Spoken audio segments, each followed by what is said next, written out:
Muy buenas chicas, chicos, ya estamos aquí de vuelta. Vamos con esta última parte de esta clase sexta. Con esta última parte terminamos el tema 3. En este vídeo vamos a tratar la forma clausulada. ¿Por qué tratamos en este vídeo la forma clausulada? Pues porque para llegar a ella necesitamos la forma normal prenexa y la forma normal de Scully. Pero antes de definir lo que es la forma clausulada de una fórmula, necesitamos unos conceptos previos. Unos conceptos previos que ya os van a sonar, porque los vimos en el tema 2 de lógica proposicional. Pero que es bueno ponerlos aquí para repasarlos, sobre todo y para que veáis las diferencias que existen entre lo que vamos a hacer aquí y lo que hicimos en el tema 2 en su momento. Vale, voy a poner aquí conceptos previos. Conceptos. Pues en primer lugar, tenemos que un literal, esto ya os suena, esa palabra por lo menos, un literal es una fórmula atómica o el negado de una fórmula atómica. Pero ojo, una fórmula atómica en un lenguaje de primer orden, ¿vale? La definición que hicimos en el tema 3. No vayáis a confundiros y iros al tema 2, que suele pasar mucho. Es decir, la fórmula atómica en este tema la definimos de esta manera, ¿no? Como un predicado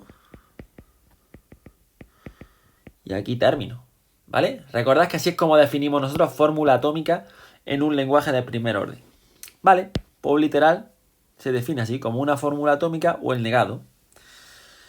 Por cuestiones de notación ya sabéis que si lambda es un literal, denotamos como lambda super c al literal negativa de lambda. Es lo mismo, es una cuestión de notación. Vale, pues ejemplos. Ejemplos. Serían ejemplos de literales, pues ya sabéis, simplemente fórmula atómica o sus negados, por ejemplo. Q de XB o no P de A o P de G I F A, ¿vale? Por ejemplo, por fórmula atómica. O no P de esto, ¿vale? Ya sabéis, literales, o sea, fórmula atómica o sus negados son los literales. Bien, pues es el primer concepto que necesitamos, el de literal. Segundo concepto básico, el concepto de cierre universal. El cierre universal de una fórmula sin cuantificadores, ahora vaya a ver por qué esto de sin cuantificadores, es la fórmula que resulta de cuantificar universalmente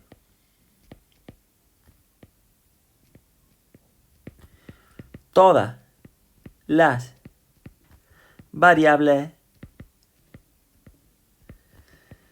que aparecen en la fórmula.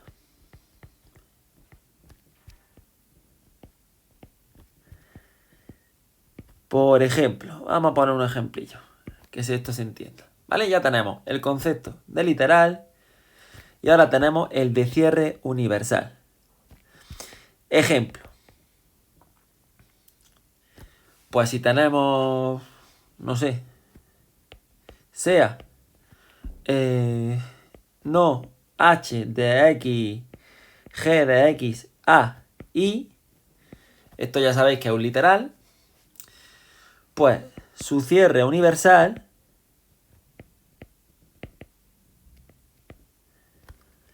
es, fijaros, ¿vale? Es la fórmula que resulta de cuantificar universalmente todas las variables que aparecen en una fórmula.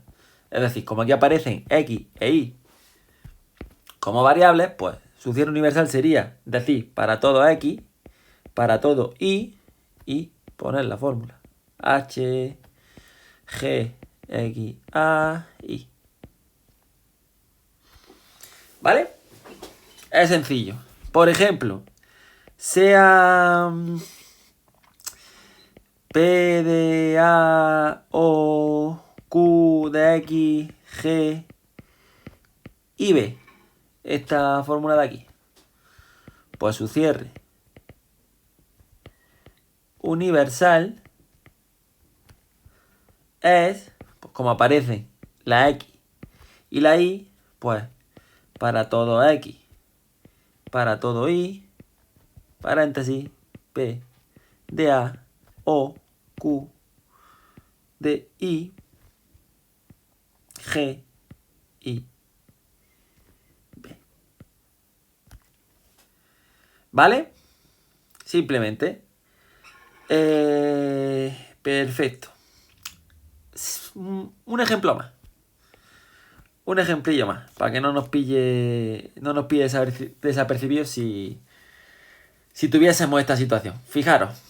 ¿Cuál sería el cierre universal de esta fórmula? Sea P de A. Pues su cierre universal, aquí qué variable, mira a la definición, ¿vale? Resulta de cuantificar universalmente todas las variables que aparecen en la fórmula. Aquí qué variables aparecen, pues no aparece ninguna. Entonces, su cierre universal es, pues ella misma, es P de A. ¿Vale? ¿Bien? Fácil, ¿no? Bien, pues vamos a continuar.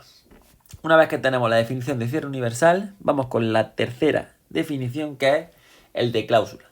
La de cláusula. Una cláusula es el cierre universal, voy a redondear la palabra cláusula, el cierre universal de una disyunción de literales. ¿Vale? Y viendo ya las diferencias que existen con lo que vimos en el tema 2 de lógica proposicional, ¿vale? Lógicamente, voy a poner aquí observaciones. Observación. Como ocurría en su momento, se incluye el caso de una disyunción de 0 literales. Esta cláusula ya sabéis que se llamará cláusula vacía y se va a denotar como lo hacíamos en su momento. Y se denota de esta manera. Vale, con un cuadradito. Acá hacer el cuadradito un poco, ya sabes. Cuadradito vacío. Bien, pues vamos a ver ejemplos de cláusulas. Y ya así terminamos de ejemplificar también las cláusulas. Pues serían ejemplos de cláusulas. Fijaros, el cierre universal de una disyunción de literales. Pues por ejemplo, si tenéis para todo X, para todo Y, no de lo que hemos puesto por aquí, la misma H de X, G de X, A, Y, puesto sería una cláusula, sí misma. O bien, si por ejemplo tenéis esto, para todo X, para todo Y, para tener el cierre universal de P de F, X. Disyunción no Q de I, F, B. Disyunción H de X, X, X. Pues fijaros, también es una cláusula, ¿no? Cierre universal de una disyunción de literales. O también, pues si tenemos P de A, pues otra cláusula. ¿Vale? Pues vale, si tenemos ya estos conceptos claros, literal, cierre universal y cláusula, ya podemos definir lo que es una fórmula que venga dada en forma clausulada. Voy a ponerlo aquí como 4. Decimos que una fórmula está en forma clausulada, redondeo de forma clausulada, si está escrita como conjunción de cláusula. ¿Vale? Lógicamente se incluye el caso de conjunción de una sola cláusula. ¿Vale? Es decir, si tenemos una sola cláusula, una cláusula es, por ejemplo, esto aquí. Si tuviese esto de aquí, que es una cláusula. Una cláusula en sí es una fórmula que está en forma clausulada ya. ¿Vale? Pues ejemplos serían ejemplos de fórmula en forma clausulada, pues lo siguiente. Por ejemplo, para todo X, para todo Y, P de X o no, Q de G, F de X, B, Y, conjunción con para todo X, H de A, X, F de X. Fijaros, vamos a analizar esto de aquí. Una fórmula está en forma clausulada si se escribe como conjunción de cláusulas. Fijaros, aquí tenemos por una parte esto de aquí, que es una cláusula. Por otra parte tenemos esto de aquí, que es otra cláusula. Y aquí, que un poco más y lo entierro en los dibujos, tenemos conjunción. La conectiva conjunción. ¿Veis? Pues tenemos que esta expresión está en forma clausulada porque es una conjunción de cláusulas. Otro ejemplo. Pues si tenéis, por ejemplo, pues la cláusula vacía. Eso es otra cláusula. O esta expresión de aquí. Para todo X, para todo Z, Q de Z, F de X. Por ejemplo. ¿Vale? Ya digo, simplemente es seguir la definición. Este caso lo he puesto un poco más así. Esto podría tener más conjunciones, ¿vale? Lo importante es que sea una conjunción de cláusulas. Vale, pues vamos a hacer una serie de observaciones. Voy a hacer un ejemplito y no quiero tampoco alargarme demasiado, ¿vale? Entonces voy a resumiros después algunos casos concretos, pero sin entrar demasiado en teoremas. Voy a solamente enunciar los teoremas que considere que son clave y básicos. No voy a poner demasiados teoremas tampoco. No me voy a ceder. Vale. Observación 1. Dada una fórmula alfa, llamamos forma clausulada de alfa a una fórmula que sea equivalente, y ahora sí es equivalente, ¿vale? Y ahora explico esto, ahora lo recalco, que sea equivalente a la forma normal de Collen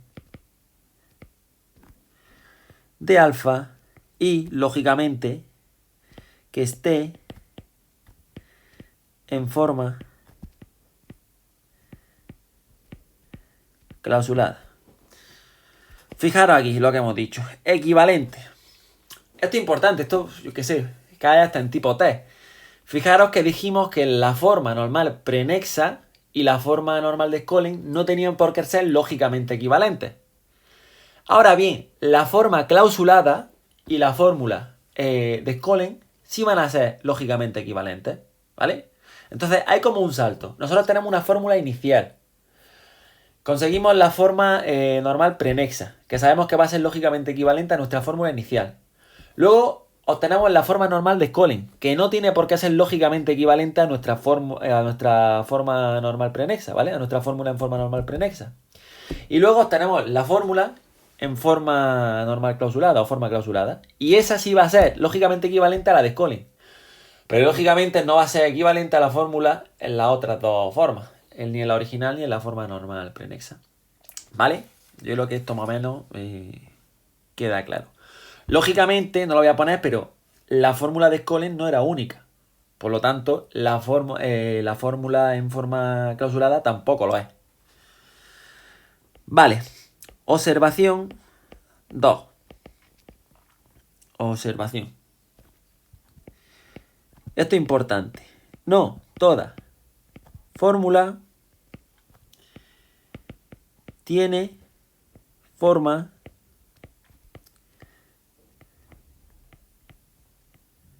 clausulada, ¿vale? Lo pongo aquí como importante.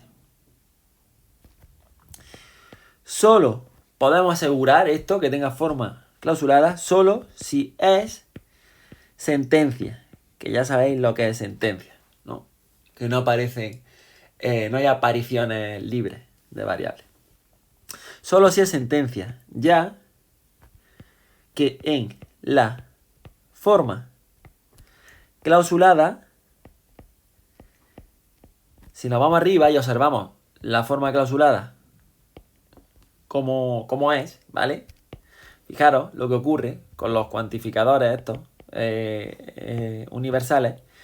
En la forma clausulada, todas las ocurrencias de las variables son ligadas. Fijaros, por la propia forma que tiene esta forma, valga la redundancia. Como aquí tenemos los cuantificadores al principio de la fórmula, lógicamente todo lo que hay aquí, todas las variables que aparezcan, van a estar ligadas, no va a haber variables libres. Por lo tanto, para que poder expresar, para tener forma clausulada, pues tiene que ser una sentencia. ¿Sí? Más o menos, ¿no? Vale. Y ahora aquí, ya que hemos visto conceptos, hemos visto observaciones, ¿qué nos falta? Pues saber hallar la forma clausulada. Pues lo voy a poner por aquí. Ya sabemos muchas cosas, pero ¿cómo hallamos la forma clausulada de una sentencia? Vale, pues voy a poneros los pasos. Esto, aunque ahora os ponga pasos, ya digo, cuando tengáis práctica os va a salir automáticamente. No suele haber muchas dificultades en hacer esto. Paso 1. Lo primero que hay que hacer, lógicamente, es calcular la forma normal de Skolem. Porque si no tenemos la fórmula de Skolem, no podremos pasar a forma clausulada. A veces, directamente, la forma de Skolem ya es una forma clausulada. No tendríamos que seguir, pero no suele ser así. Vale. Eso es lo primero que hacemos. Lógicamente, para llegar a la fórmula de Skolem tendremos que primero calcular la forma normal prenexa y etcétera. Y ya sabéis. Y a partir de la forma normal prenexa, la forma de Skolem.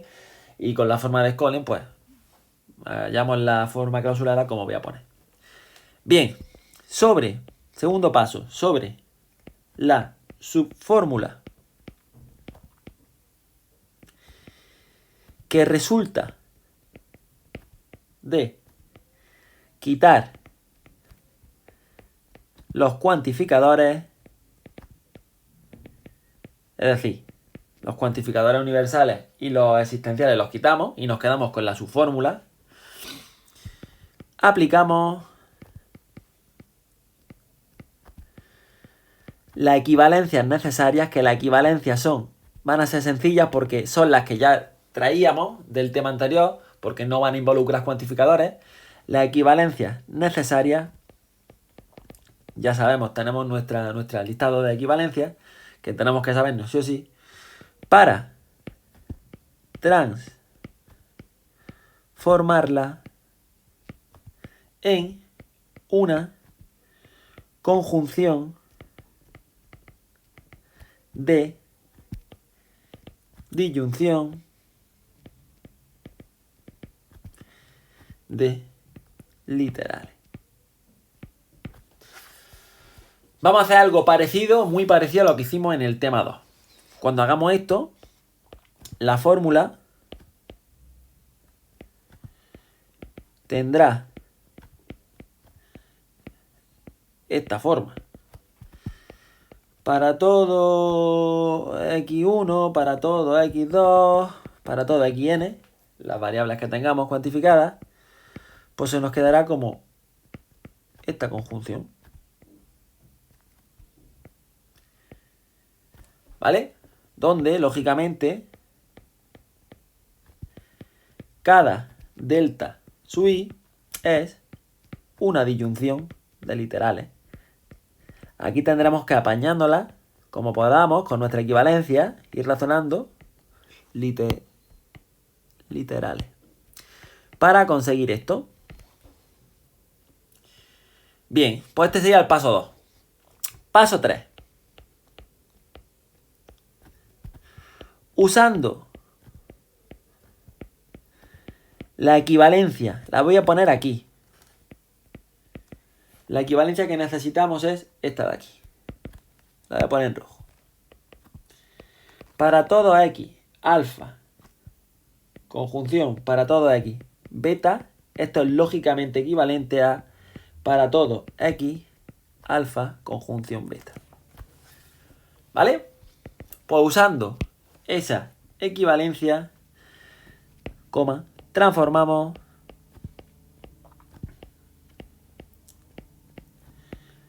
la fórmula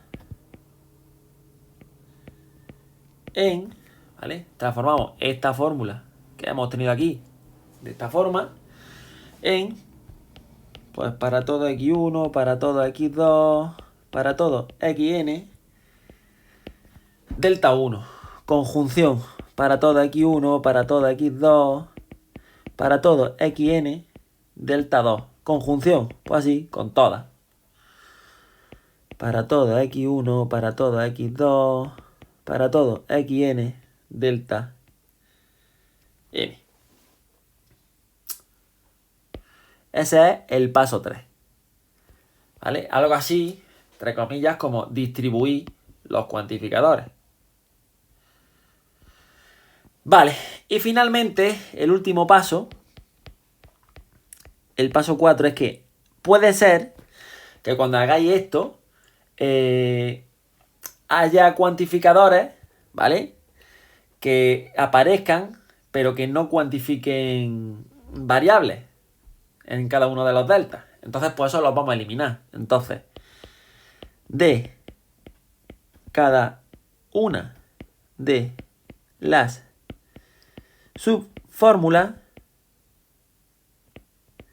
que tengamos, para todo x1, para todo x2, ¿vale? De cada una de estas subfórmulas, es decir, para esta por un lado, para esta por otro, para cada una de esas que tengamos,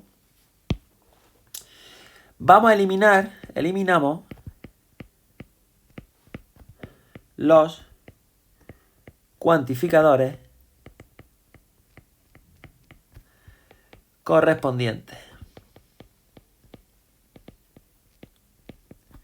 a variables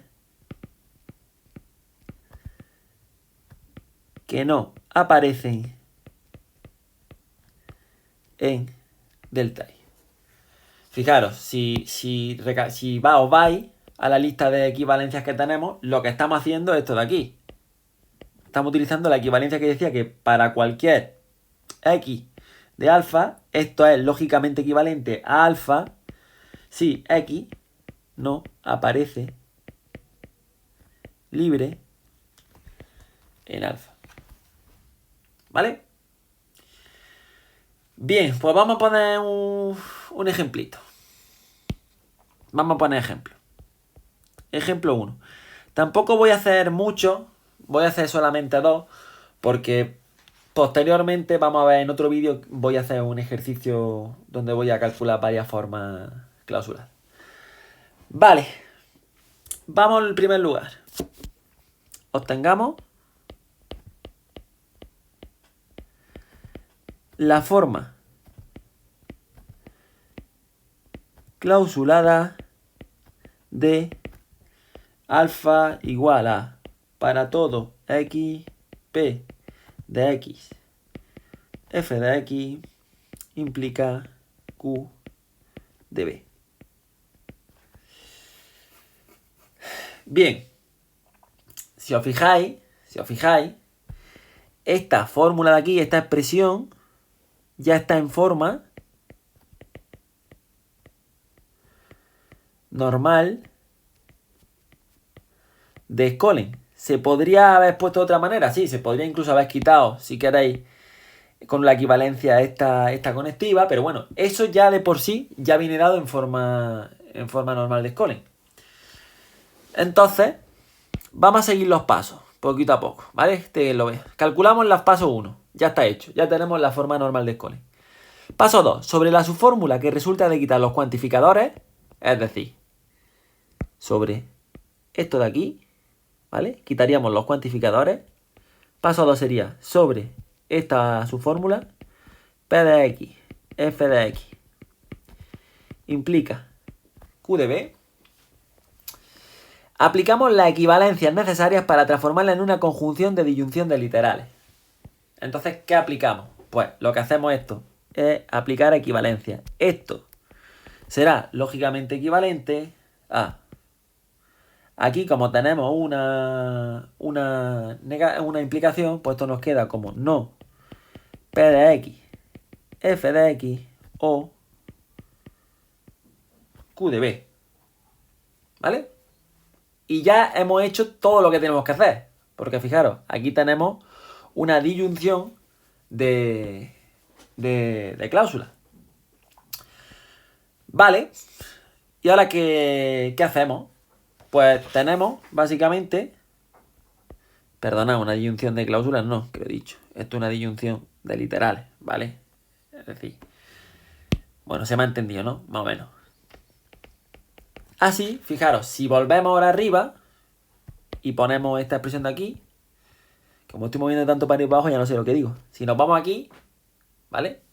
Nos queda esta expresión. Así, nos queda la expresión para todo x, no p de x, f de x o q de b. Y esta expresión de aquí, ¿vale? Sería equivalente a esto. Tenemos, entre comillas, la suerte de que no tenemos conjunciones. Sería como tener solamente una de estas, por separado, yo qué sé, la primera. Y tampoco tenemos que hacer el paso 4, es decir, no tenemos que eliminar cuantificadores. Ninguna, porque es que este cuantificador cuantifica la x que aparece aquí. Aquí no hay un... Si hubiera aquí un para todo y, lo eliminaríamos porque aquí no aparece la variable y. Pero como no aparece, pues... Fijaros que hemos llegado muy rápidamente a la forma clausurada. Pues esta es forma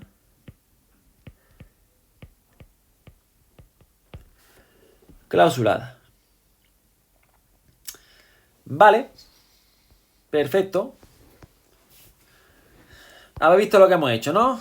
Lo primero, nos hemos quedado con la subfórmula sin los cuantificadores, en este caso sin este. Esto de aquí lo hemos expresado de manera que nos quedemos como una disyunción de literales. A partir de ahí hemos puesto el cuantificador, el para todo X, para obtener una cláusula y resulta que lógicamente una cláusula en sí es una forma clausulada. Pues ya lo tenemos. Vale, ejemplo 2. Ejemplo 2. Obtengamos la forma clausulada de esta expresión. Para todo X, para todo Y, R de X, disyunción, paréntesis, Q de X, Y, conjunción, P de Y, conjunción, R de X. Tengamos la forma clausurada de esto. Voy a llamarla beta.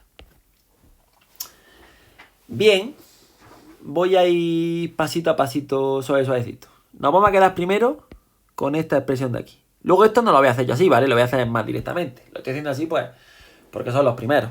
Que a mí me resulta hasta más difícil verlo así. Vale, pues vamos a trabajar sobre esa expresión. Esto de aquí, lo voy a poner en amarillo, tenemos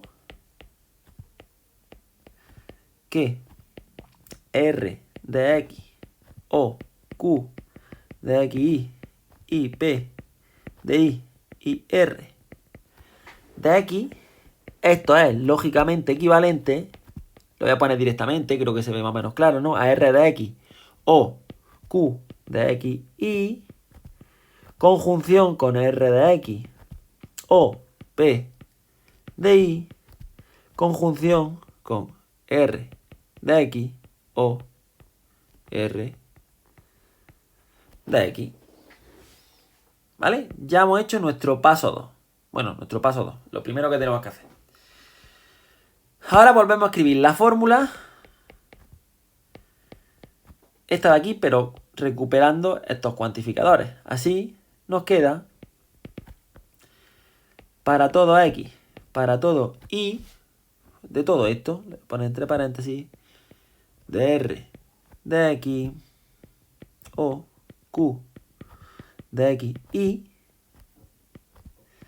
conjunción R de X o P de Y, conjunción R de X o R de X. Vale.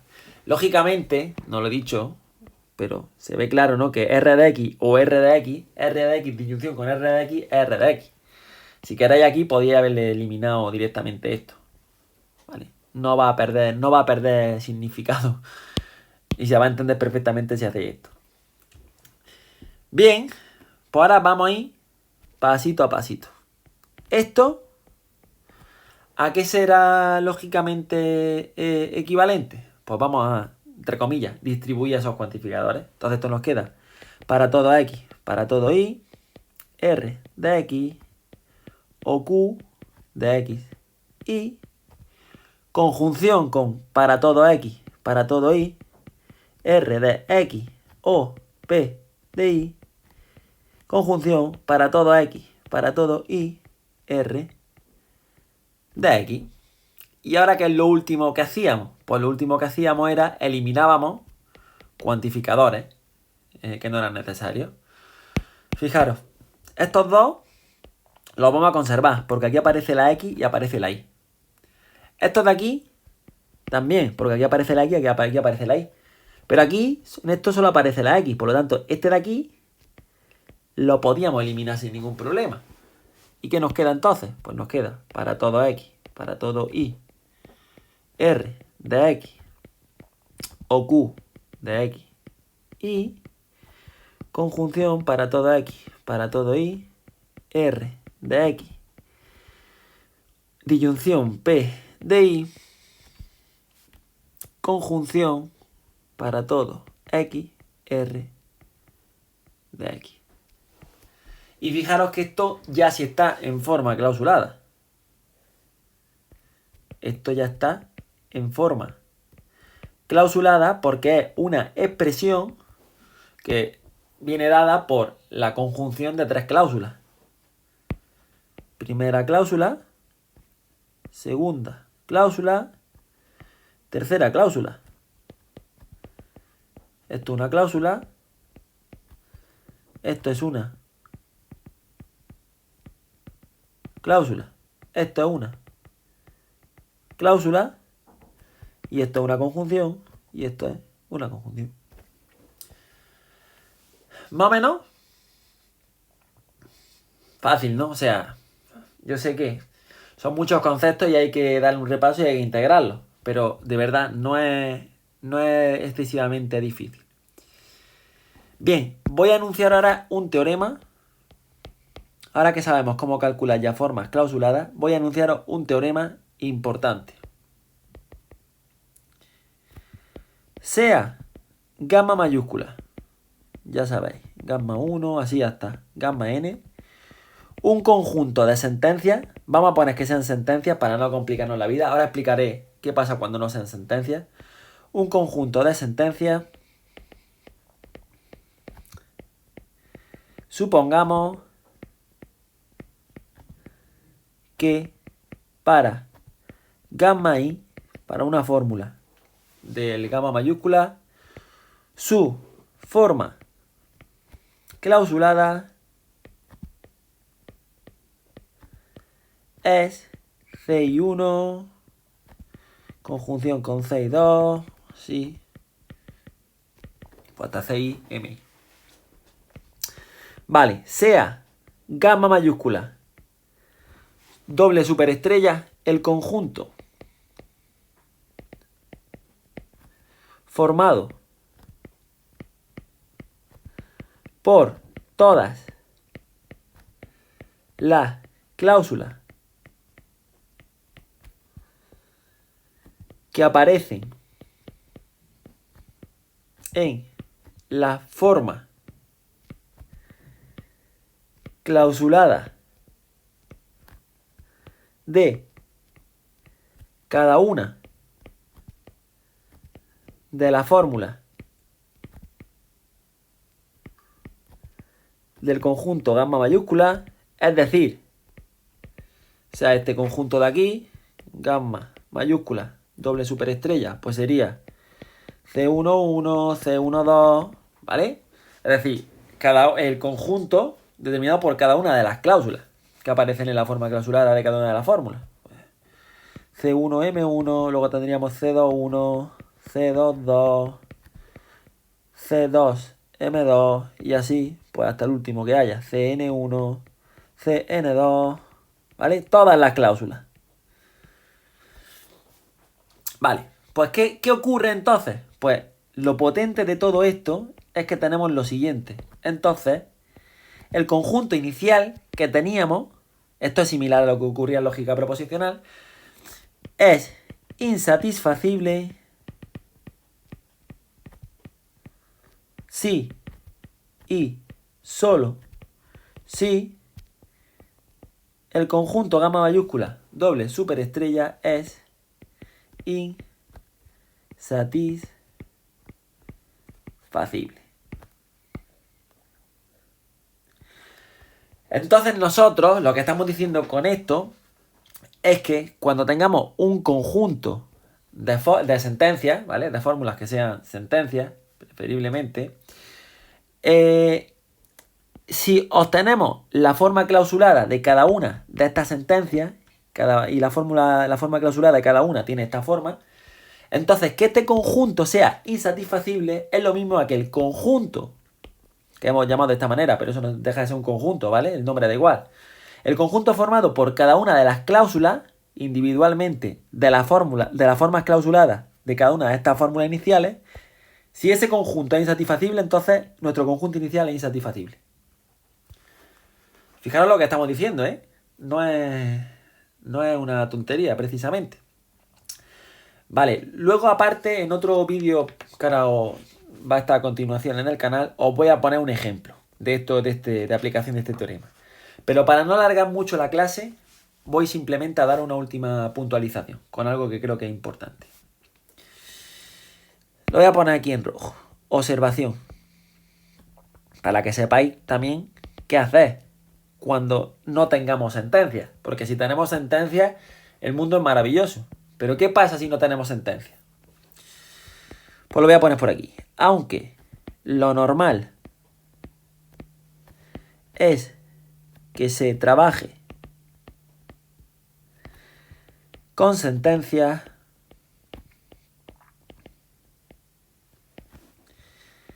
veamos cómo se procede en el caso de que alguna de las fórmulas de las que partimos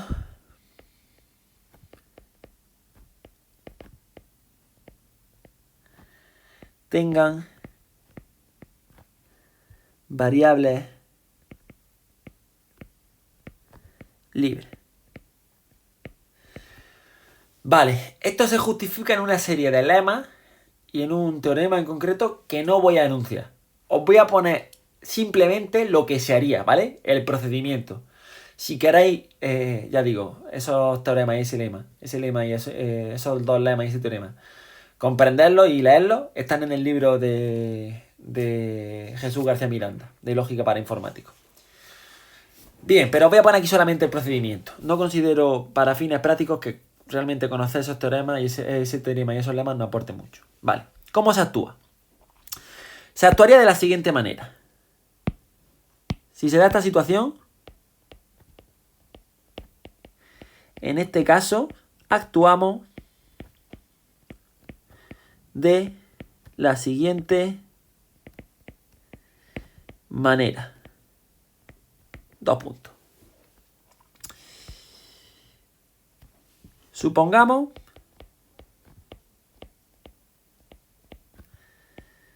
que tenemos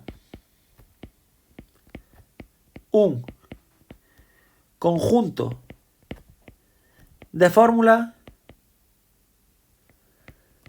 lógicamente, de un lenguaje de primer orden,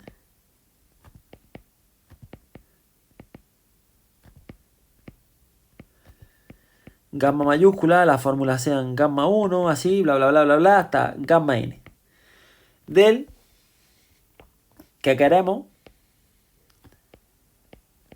saber si es satisfacible o no lo es, o si es insatisfacible, vamos, lo mismo, insatisfacible. Vale, y supongamos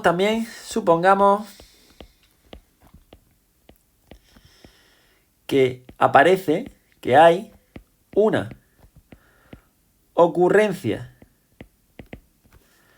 libre del símbolo de variable x, ¿vale? Imaginaros que aparece una ocurrencia libre y una aparición libre del símbolo de variable x y entonces no tenemos una sentencia. ¿Qué hacemos? Pues entonces hacemos lo siguiente. Paso 1. Paso 1 se podía poner sin paso, pero bueno, para dejarlo más estructurado.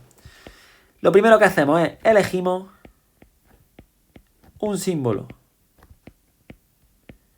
de constante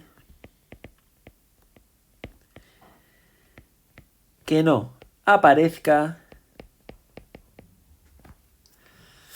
en ninguna fórmula del conjunto gamma mayúscula. Es decir, si en nuestro conjunto aparece, yo qué sé, la A, la B y no aparece la C, pues nos cogemos la C. O si aparece la D y no aparece la A, pues nos cogemos la A, ¿vale? Lo importante es que tengamos cuidado, no vayamos a coger un símbolo de constante que ya está. Porque entonces sí que la podemos liar. Vale, eso sería lo primero. Y el paso 2 es sustituimos todas las apariciones libres del símbolo X en todas las fórmulas de el conjunto gamma mayúscula por este símbolo que hemos elegido, por este símbolo que hemos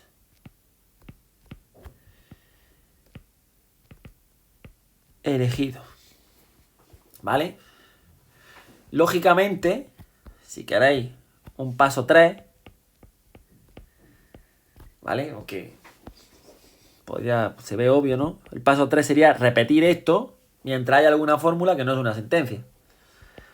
Repetimos el procedimiento mientras haya alguna fórmula que no sea sentencia. Voy a ponerlo con un ejemplo.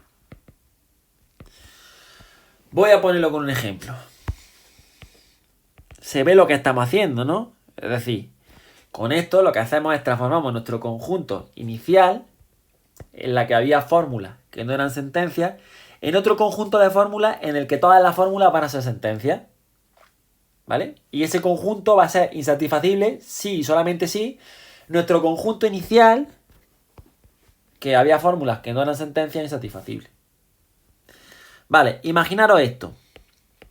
Sea el conjunto gamma mayúscula dado por para todo x, p de x implica q de x y otra fórmula que sea q de a f a implica existe y p de g y x, esto es una g, parece una y,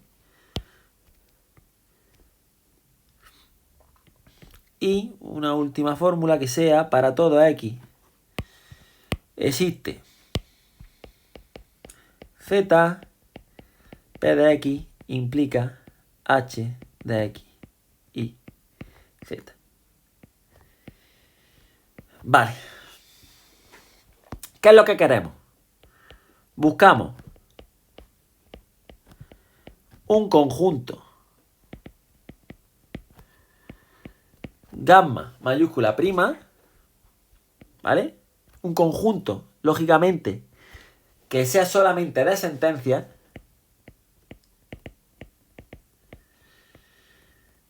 del que sepamos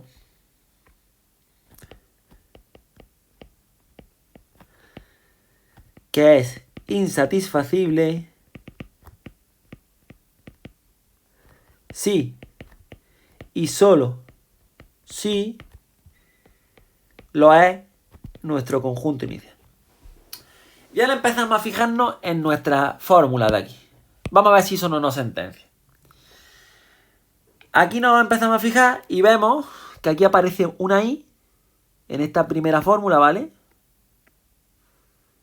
Esta sería nuestra segunda fórmula y esta sería nuestra tercera fórmula. Ahora lo pongo por escrito todo esto, pero fijaros, aquí aparece una i libre. No está cuantificada. Aquí aparece una x libre, que tampoco está cuantificada. Y en el último aparece una y libre. ¿Lo veis? Porque aquí están cuantificadas. Hay un cuantificador universal para todo x y aquí hay un cuantificador existencial de la z, pero no de la y. Esa y está libre. Vale, entonces sabemos que si a esto le voy a llamar alfa 1, a esta alfa 2 y esta alfa 3, tenemos que alfa 1, alfa 2 y alfa 3 no son sentencias. ¿Por qué? Lo pongo por aquí si queréis. Porque hay una ocurrencia o una aparición libre de i en alfa 1 una aparición libre de X en alfa 2 y una aparición libre de Y en alfa 3, que ahora hemos indicado aquí arriba. Entonces, ¿qué hay que hacer? Pues nos vamos a esta situación. Entonces, vamos a elegir un símbolo de constante que no aparezca en ninguna fórmula del conjunto gamma. Nos fijamos que aquí aparece la A, ¿vale? Entonces, la A está pillada. La A no la podemos utilizar. Pero no aparecen más, ¿vale? Pues tomamos,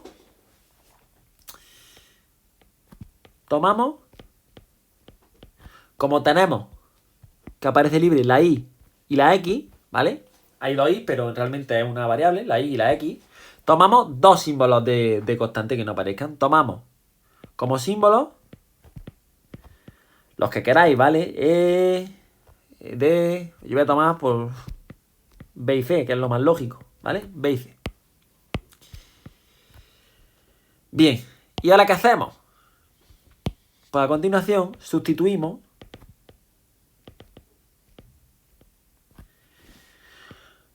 la ocurrencia libres de X por B y la ocurrencia o apariciones libres de Y por C. Y si hacemos esto, obtenemos, fijaros, así obtenemos el conjunto gamma prima de la siguiente forma. Pues sería para todo X, P de X implica Q de X, como esta Y de aquí era libre, la vamos a sustituir por, hemos dicho, por C. Aquí ponemos una C. Siguiente fórmula sería Q de AFA implica existe Y P de G y X. Y como esta X aparece aquí libre, que lo hemos señalado, pues la sustituimos pues por B, que es lo que hemos dicho que vamos a hacer. Y finalmente la última, que es para todo X existe Z, P de X implica H, X y Z. Y la Y aquí aparece libre. Pues tendremos H, X, la Y la sustituimos pues por C y el Z lo dejamos igual. ¿Vale? Y fijaros que hemos tenido un conjunto que es insatisfacible si solamente si lo es nuestro conjunto inicial. Pero este conjunto tiene la ventaja trascendental de que es un conjunto de sentencias, porque no hay ocurrencias libres de variables, ¿vale? Pues bueno, chicos, chicas, hasta aquí lo que viene siendo las clases teóricas del tema 3 de la asignatura. A continuación, para acabar este tema, voy a subir un par de vídeos con un par de ejercicios para clarificar sobre todo los conceptos vistos en esta última parte de la clase 6. Y ya está, chicas, chicos, a darle duro, que ya entramos en el tema 4, que para mi gusto es el tema más, digamos, como más complejo, porque temas 5 y 6 ya van a ser más sencillos. Así que nada, como siempre, un placer, espero que os hayan servido estas clases, que os ayuden a asimilar conceptos, y nos vemos próximamente. A cuidarse.